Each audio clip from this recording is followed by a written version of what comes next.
Panchayat Union Middle School Sholada. Okay. Your time starts now. ஐயோ இன்னைக்காவது கொஞ்சம் சீக்கிரம் எந்திரிக்கலாம்.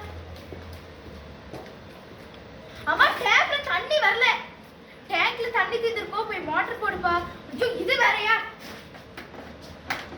என்னம்மா நீ அது ஆன் ஆக மாட்டேங்குது. லைட் போட்டு பார்க்கலாம். அம்மா கரண்ட் இல்ல என்ன செய்யணும்? நல்ல வேளை குடிக்கிறதுக்காக கொஞ்சம் தண்ணி இருக்கு. அதுல முகத்தை கழுவிட்டு கிளம்ப சாயங்காலம் வந்து குளிச்சுக்கலாம். சரி டிஃபன் ரெடி பண்ணி வை இது வந்துடுறேன். டேய் இட்லிக்கு சட்னி ரெடி பண்ணணுமேடா இப்போ என்னடா செய்யறது? அப்ப டிஃபனும் கட்டா? டேய் இருடா நேத்து வச்ச சாம்பார் ஃப்ரிட்ஜ்ல இருக்கு சூட் பண்ணி தரேன். டேய் கரண்ட் இல்லாம ஃப்ரிட்ஜ் எப்படிடா? ஏ சாம்பார் கெட்டு போயிட்டு இருக்குடா. சரி விடு நான் கேண்டீன்ல போய் சாப்பிட்டுக்கிறேன். என்னம்மா இது ஷர்ட் அயர்ன் பண்ணல? இப்போ இதுக்கு என்னதான் வழி? நாள் பூரா டிவி சீரியல் பார்த்து உட்காந்துட்டு இருந்தா இப்படிதான் வீடு இருக்கும். நல்ல வேலைடா ஞாபகப்படுத்தினேன். ஏ எதிர்நீச்சல் வேற இருக்குடா. கரண்ட் வந்துரும் இல்லடா இல்லைன்னா எனக்கு பைத்தியமே பிடிச்சிருடா. எனக்கு ஏற்கனவே பிடிச்சிருச்சு. நான் கிளம்புறேன். நீ என்னமோ பண்ணு. ஐயோ டைம் ஆயிடுச்சு. லேட் வேற ஆயிடுச்சு. கௌஷிக்கு ஃபோன் பண்ணி பஸ் நிறுத்த சொல்லலாம். டைம் அடக்கடவுளே இதெல்லாம் உன்னோட திருவிளையாடலா?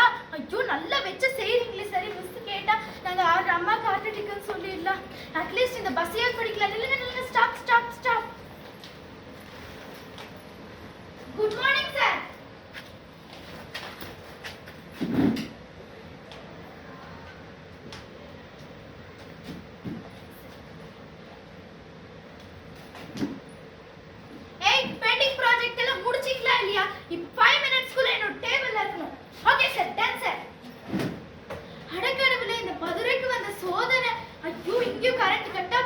எல்லாமே போச்சு.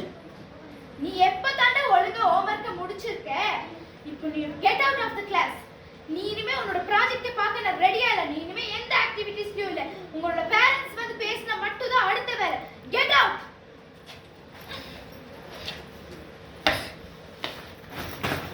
நான் நல்ல ப்ராஜெக்ட் பண்ணி வச்சிருந்தேன். ஐயோ பார்க்காம போயிட்டாங்களே. ஐயோ இவர் நம்ம ஸ்கூல்ல எலக்ட்ரிஷியன் அண்ணா மாதிரி இருக்காங்க. என்னன்னா இன்னைக்கு கரண்ட் இல்ல. என்னோட வாழ்க்கையே போயிடுச்சுனா. என்ன தம்பி இது தெரியாதா? இன்னைக்கு பவர் சேவிங் டே. அதனால நம்ம டவுன் ஃபுல்லா 6 to 6 கரண்ட் கட். அது என்னன்னா பவர் சேவிங் டே? நம்ம தான் கரண்ட்டை வேஸ்ட் பண்றோமே. ஆளில்லாத ரூம்ல லைட் எரியுது, டிவி ஓடுது, ஃபேன் ஓடுது. எல்லா வளத்துக்கும் ஒரு லிமிட் இருக்குல்ல. கொஞ்சம் யோசிங்க தம்பி. நம்ம நல்ல சிக்கனமா பயன்படுத்தி இருந்தா இந்த நிலைமை வந்திருக்குமா? பவர் சேவிங் டே கண்டிப்பா வேணும்னா அப்பதான் நம்மளுக்கு மின்சாரத்தையும் சேமிக்கலாம். நம்ம வாழ்க்கையோட முன்னெச்சரிக்கையோட இருக்கலாம். மின்சாரம் சிக்கனம் தேவை இக்கணம்.